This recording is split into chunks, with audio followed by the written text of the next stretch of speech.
HSC ২৬ বলতে বলতে কিন্তু তোমাদের প্রায় ১ বছরের মতো সময় কিন্তু চলে গেছে। সবাই কিন্তু সেকেন্ড ইয়ারে উঠে গেছো অ্যান্ড সেকেন্ড ইয়ারে ওঠার পর আমরা মেসেঞ্জারে যে কোয়েশ্চেন অথবা আমাদের কমেন্টসে যে কোয়েশ্চেনগুলো পাচ্ছি এবং কি সমস্যাগুলো পাচ্ছি তার মধ্যে সবচেয়ে বড় যেটা সেটা হচ্ছে ভাই ১ বছরটা যে চোখের পলকে চলে গেছে আমরা খেয়ালই করি নাই। এক শ্রেণীর মানুষ হচ্ছে এটা বলে। অনেকে বলতেছে ভাই এই সময়ে এসে দেখি আমার অনেক কিছু চ্যাপ্টার বাকি। সো এখন বেসিক কনসেপ্ট কিভাবে ক্লিয়ার করব কিছুই তো বুঝতেছি না। অ্যান্ড লাস্টলি আরেকজন বলে, আরেক শ্রেণী বলে তারা হচ্ছে ভাই পড়তেছি সব ঠিক আছে কিন্তু এক্সামে মার্কের অবস্থা খুবই বাজে। ঠিক আছে, অলরেডি ভাই আমরা ফার্স্ট ইয়ার ফাইনাল দিয়ে দিছি বাট এক্সামের অবস্থা খুবই বাজে, খুব বাজে মার্ক আসতেছে। এমন না ভাই আমাদের কনসেপ্ট ক্লিয়ার না কিন্তু পরীক্ষা আমি ভালো মার্ক এনশিওর করতে পারতেছি না। তাহলে তোমাদের এই যে সমস্যাগুলোর ভিত্তিতেই কিন্তু আজকের এই ভিডিওটা খুব ছোট্ট একটা ভিডিও হবে। সো একটু বোঝার ট্রাই করো।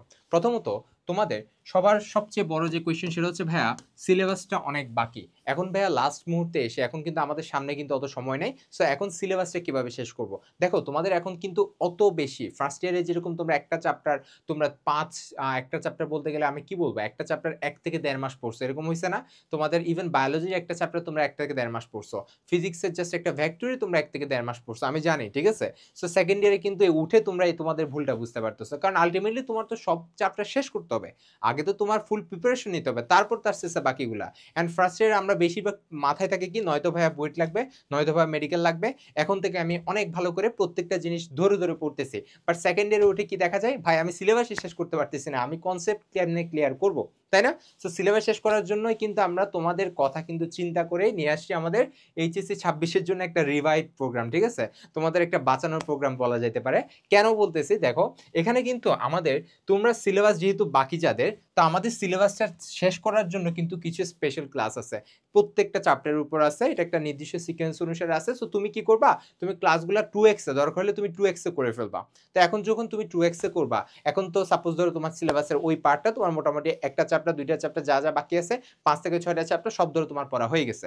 তাহলে ভাই সিলেবাস ধরো মোটামুটি তুমি শেষ করতে পারতেছো।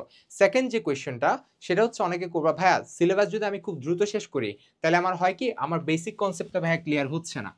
এটা কিন্তু খুব বড় একটা সমস্যা, তাই না?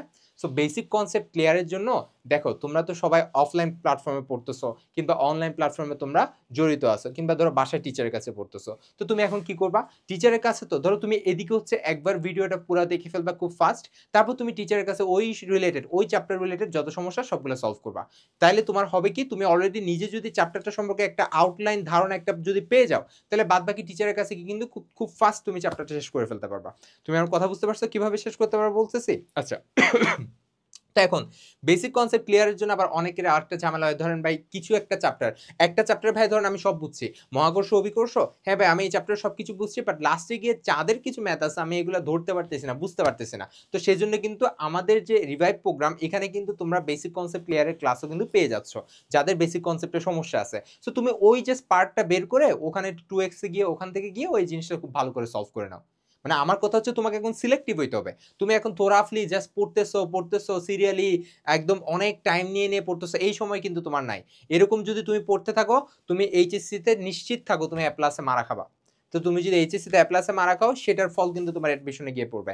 একে তো তোমার কনফিডেন্স ডাউন হয়ে যাবে, সেকেন্ডলি এ প্লাসটা সবখানে লাগে। তাহলে এই ভুলটা কখনো করা যাবে না। তাহলে বুঝতে পারছি কিভাবে বেসিক কনসেপ্টটা ক্লিয়ার করব, সিলেবাস দ্রুত কিভাবে শেষ করব, দুইটা একসাথে কিভাবে কোরিলেট করে চলবো আমরা বুঝতে পারছি। অ্যান্ড থার্ড যে বিষয়টা হয় সবার এবং এটা খুব বেশি সমস্যা হয়, এটা এই সমস্যা কিন্তু সবচেয়ে বেশি হয়, সেটা হচ্ছে ভাইয়া এক্সামের মার্ক অনেক কম আসতেছে। এক্সামে মার্কস অনেক কম আসতেছে। আমার কিন্তু বেসিক কনসেপ্ট ভাইয়া যা যা পড়ছি ক্লিয়ার হয়েছে। ফার্স্ট ইয়ারটা তো আমি মোটামুটি একটু একটু পড়ছি। দেখা যাচ্ছে যেই চ্যাপ্টারটা আমি অনেক ভালো করে পড়ছি সেটাতেও আমার মার্ক কম আসতেছে। কেন? তাহলে আমি কি করব? সো এই সমস্যাটা সলিউশন করার জন্য কিন্তু আমরা কয়েকটা ধাপে আমাদের যে একাডেমিক টু অ্যাডমিশন যে রিভাইভ কোর্স সেখানে কয়েকটা ধাপে কিন্তু সাজানো হয়েছে। দেখো তোমরা যারা ধরো পরীক্ষা দিবা, ধরো তোমার ৪-৫ দিন পর পরীক্ষা, তাহলে তোমার পরীক্ষার আগের জন্য একটা তোমার সাজেশনমূলক একটা ওয়ান শট ক্লাস লাগবে না? এটা কিন্তু আমরা প্রোভাইড করতেছি, ঠিক আছে? ওয়ান শট একটা রিভিশন ক্লাস দেওয়া হচ্ছে। এরপর হচ্ছে তোমাদের ধরো টেস্ট পরীক্ষা চলতেছে, সো টেস্ট পরীক্ষার জন্য আমার টেস্ট পেপার সলভিং ক্লাস দরকার আছে। তো টেস্ট পেপার সলভিং ক্লাস কেন লাগবে? কারণ হচ্ছে কিভাবে টেস্ট পেপারটা আমি খুব ইজিলি সলভ করতে পারবো, কোন কোন টপিকটা আমি ধরে ধরে পড়বো, এটা আমার বোঝার দরকার আছে। তো এটা কথা চিন্তা করে আমরা টেস্ট পেপার সলভিং ক্লাসও দেওয়া হয়েছে। এরপর হচ্ছে সেকেন্ড ইয়ারের যে সিলেবাস শেষ করবা সেটার জন্য স্পেশাল ক্লাস দেওয়া হয়েছে। অনেকে যদি আমাদের এইচএসসি একদম এইচএসসি ফোকাস করতেছি, তো এইচএসসির আমি যদি 90 মার্ক এনশিওর করতে চাই, সেজন্য আমার হচ্ছে ওই লেভেলের ক্লাসগুলো দরকার। আমাদের সেগুলোও রেকর্ডেড ক্লাস আছে, কোনো সমস্যা নেই। তাহলে তোমরা জিনিসটা বুঝতে পারতেছো কিভাবে আমরা এক্সামের মার্কটা এনশিওর করবো। ধরো তুমি পরীক্ষার আগের রাতে তুমি ধরো সিলেবাস মোটামুটি তুমি চ্যাপ্টার সব পড়ছো, বাট সার্টেন চ্যাপ্টারে তোমার সমস্যা আছে, তাহলে তুমি কি করবা?